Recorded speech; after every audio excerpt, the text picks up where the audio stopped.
Alors, fin septembre 2022, je suis avec mon ami Manon.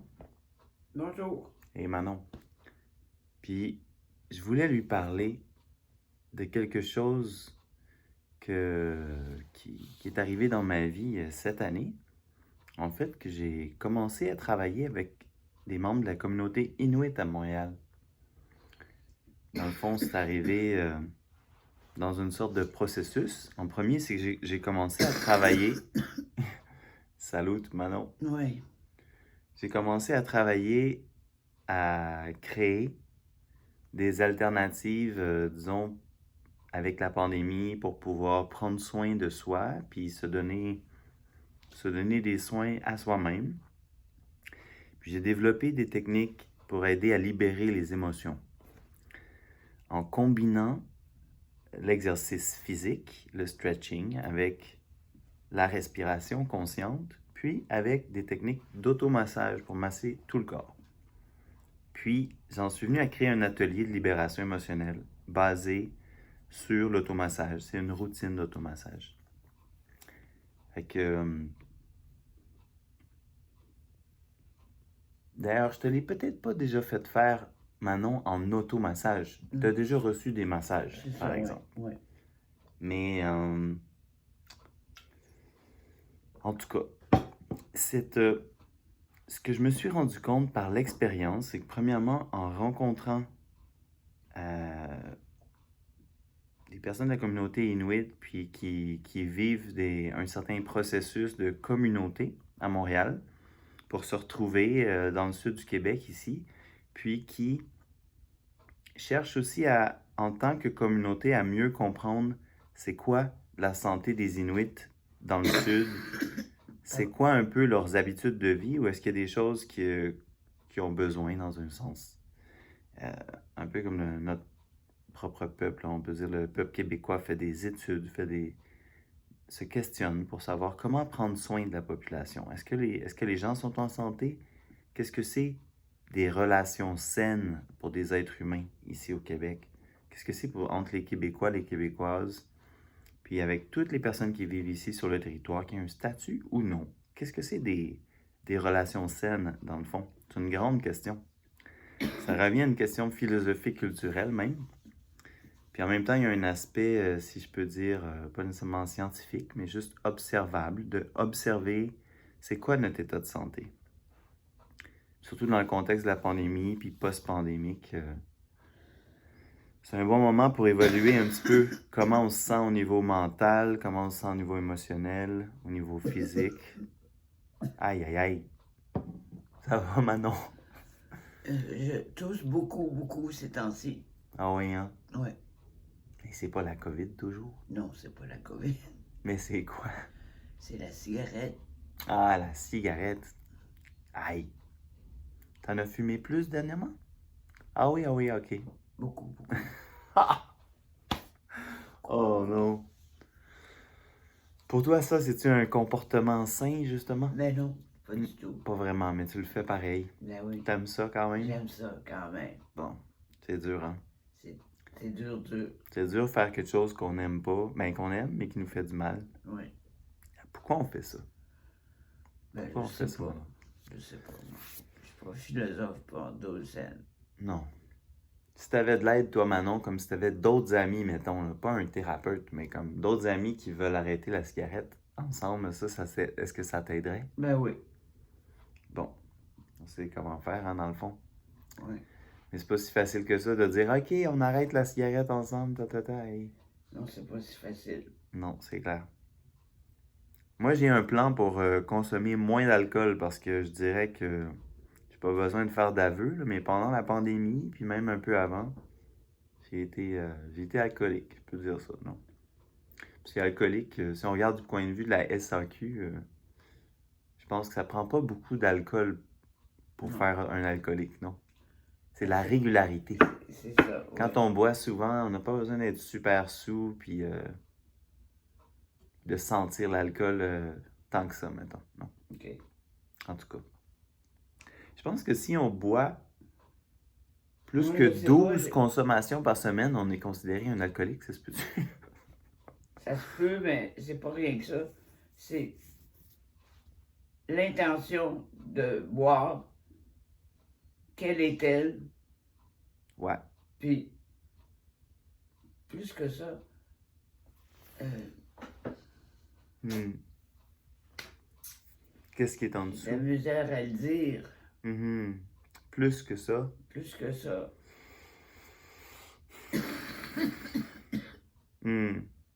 C'est pas capable de le dire. Bon, mais c'est correct. Mais plus que ça. Plus que ça, ouais. Aïe, aïe, aïe. En tout cas, moi, j'aimerais ça t'aider à arrêter de fumer, Manon. Là. Je sais pas comment je peux faire. Non, je sais pas, toi, comment tu peux faire. Mais déjà, je veux dire, je pense que si on prend soin de nous, puis que, par exemple, on mange bien, puis qu'on essaye de pas trop utiliser les téléphones cellulaires le soir, puis qu'on se couche tôt, puis qu'on dort, qu'on boit de la tisane, ça peut aider pas mal, non? Parce que Ouais. ça, c'en est une grosse addiction quand même, non?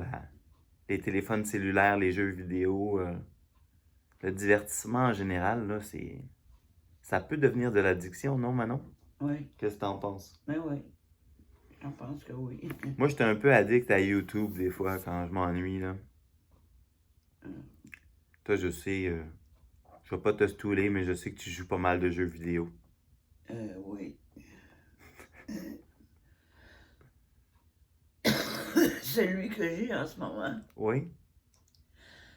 c'est formé à partir de 6 ou 5 lettres Mhm. dans un cercle blanc. Mhm. Former des mots, mais en anglais. Mhm. Mhm. Et j'y parviens. Mhm. Ah oui, hein? Oui. C'est cool. Mais je gagne rien du tout. Ben oui. Je gagne. C'est ça. Je suis fier Ben oui. de l'avoir fait. Ben oui, je comprends. Des fois, c'est complètement au hasard que j'ai mis mon doigt. Puis ça a marché. Bon, ben, je te félicite moins d'abord. Non, ouais, écoute. Qu'est-ce que tu veux? Yeah.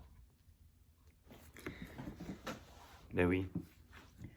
Mais Manon, Oui. je vais juste revenir au sujet que je te partageais parce que dans le fond, j'ai fait la vidéo pour me faire un petit archivage juste pour m'aider à me souvenir de qu'est-ce que ça me fait vivre de travailler avec la communauté Inuit.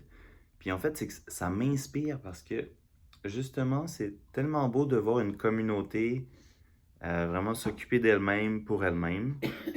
Puis j'ai l'impression que c'est comme si, dans un sens, au Québec, quand ça devient gouvernemental, quand c'est plus la communauté qui prend soin de la communauté, ben, il y a beaucoup, je veux dire, ça se passe beaucoup au Québec. Là, il y a beaucoup de groupes communautaires, il y a beaucoup d'organisations non lucratives qui prennent soin des gens. Puis même, je veux pas dire que c'est pas correct d'avoir un système de santé puis un gouvernement qui s'occupe du monde, mais il y a quand même quelque chose qui est changé. C'est comme si on est rendu dans un système tellement individualiste qu'on aussi on est des clients. Puis notre relation à la santé, c'est comme une relation de clientèle.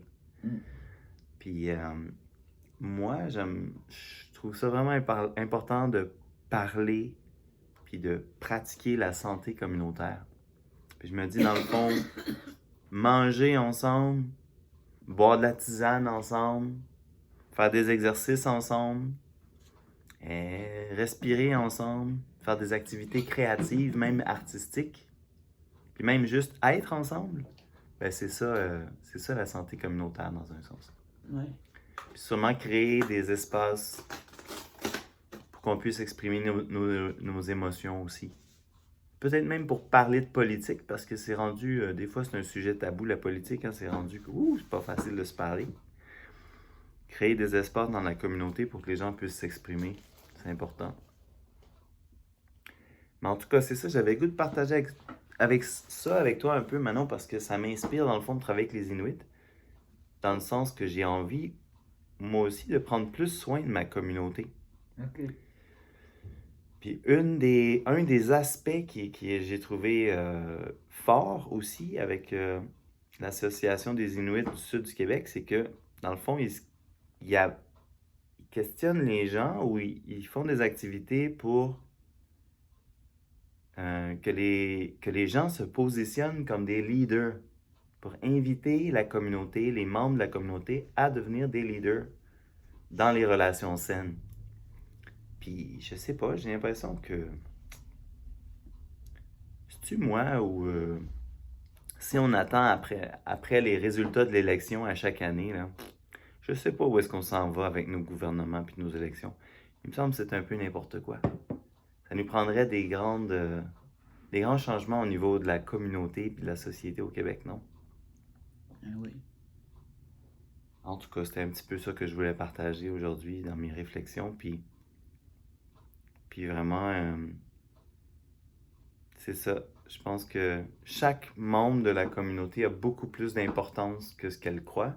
Mais quand on est séparé, quand on est tout seul, chacun de notre bord, on perd notre estime de soi, on perd notre sens, on perd notre fonction dans la communauté, puis c'est comme si on devient juste des acteurs de divertissement. On essaye de ne pas s'ennuyer pour le reste de notre vie, on dirait, plutôt que de faire ce qu'on est vraiment venu faire sur Terre. En tout cas. Et c'est sérieux, ça, là? C'est un petit peu sérieux. Ouais. Manon, tu veux-tu que je te filme un peu? Tu veux-tu être dans la vidéo? Non, hein, ça va. Je te l'ai pas proposé au début parce que je sais que tu as plus le goût des fois d'écouter puis de parler. Mais j'avais le goût au début. Ah oui. Mais non, merci. C'est bon. Bon, mais on ferme ça, puis on se revoit, nous, Manon. Je sais pas, on devrait organiser un café de la Terre bientôt, quelque chose. Oui. Quand est-ce qu'on fait ça? Le 10 octobre. 10 octobre? Mais je sais pas si ça tombe quel jour. Bon, pourquoi le 10 octobre? Parce que Juste de même. Juste de même. Ok, parfait. Bon, ben, rendez-vous le 10 octobre. On va regarder c'est quand, puis si ça marche, on le fait. OK. OK. Vive la communauté, vive le leadership dans la communauté. Oui.